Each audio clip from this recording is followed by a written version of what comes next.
আপনারা জানেন বাংলাদেশের নেত্রী যিনি এবং বাংলাদেশের সীমানা পেরিয়ে যিনি বহির্বিশ্বের আসনে আসীন ছিলেন নেত্রী হিসেবে, আন্তর্জাতিক লিডার হিসেবে, তার ইন্তেকালে বাংলাদেশের বিভিন্ন জায়গায়, শুধু বাংলাদেশ নয়, বাংলাদেশের সীমানা পেরিয়ে বিভিন্ন দেশে তার শোকে শোকাভিভূত পৃথিবীর বিভিন্ন দেশের মানুষ, বাংলা ভাষাভাষী মানুষ এবং অপরাপর দেশসমূহের মানুষ। আপনারা জানেন বিভিন্ন দেশসমূহে আমাদের মিশনসমূহে বিএনপি চেয়ারপারসনের অফিসের ন্যায় আমাদের বিভিন্ন দূতাবাসে শোক বই খোলা হয়েছে। সেখানে অসংখ্য ambassadors, foreign dignitaries, legislative members তারা তাদের শোক জ্ঞাপন করছেন।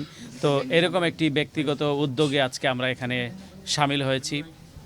আমাদের জিয়াউর রহমান ফাউন্ডেশনের যিনি ইউরোপের কোঅর্ডিনেটরের দায়িত্বে কামাল উদ্দিন, তিনি তার বাড়িতে এই ব্যক্তি পর্যায়ে আয়োজনটি করেছেন এই দোয়া মাহফিলের। এবং আমার বাড়ি যেহেতু সিলেটে, সেই জন্য আমি সৌভাগ্যবান যে আজকের এই মহতী দোয়া মাহফিলের শরিক হতে পেরেছি। এরকম অসংখ্য অজস্র মানুষের দোয়ায় আমরা বিশ্বাস করি, আমরা আশা করি, আমরা প্রত্যাশা করি মহান রব্বুল আলামিন আমাদের নেত্রী, বাংলাদেশের সাবেক প্রধানমন্ত্রী, প্রথম মহিলা প্রধানমন্ত্রী, বাংলাদেশের অর্থনীতির প্রগতির নির্মাতা বেগম খালেদা জিয়াকে জান্নাতুল ফেরদাউস দান করবেন। তো আমরা আশা করি যে বাংলাদেশ তার দেখানো পথে অগ্রসর হবে, তার যে ডেমোক্রেসির যে লেগেসি, তার যে অর্থনৈতিক প্রগতির যে লেগেসি, সেগুলো আমরা ধারণ করব, লালন করব, তখনই তার প্রতি যথাযথ সম্মান প্রদর্শন করা হবে।